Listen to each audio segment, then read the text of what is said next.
Если очень нужны российским судьям террористы, они их придумывают. Это не проблема. Они, если требуется и теракты, могут сами устроить. Мы это видели все в свое время. Мгм.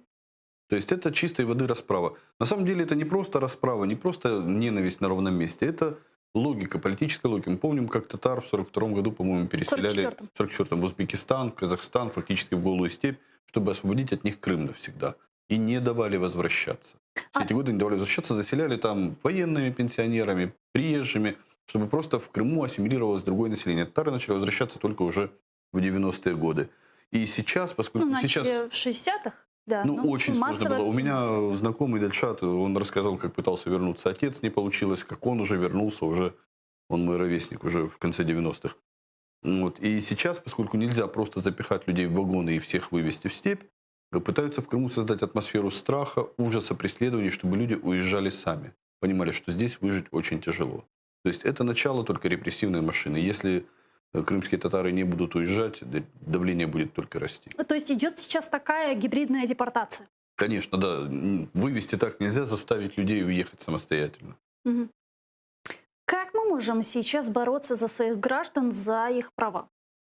Э, Максимум публичности, максимум привлечения западных стран, привлечения Турции, в частности Эрдогана. В Турции очень влиятельная, пожалуй, самая мощная в мире крымско-татарская диаспора, которая влияет на политику Турции. Естественно, турецкие политики с ней считаются. И максимально давить на Россию. Пока Россия не уйдет из Крыма, она крымских татар в покое не оставит. Мгм. То есть репрессии будут продолжаться. Будут продолжаться безусловно. Мы видим 6 лет, и они не заканчиваются, наоборот.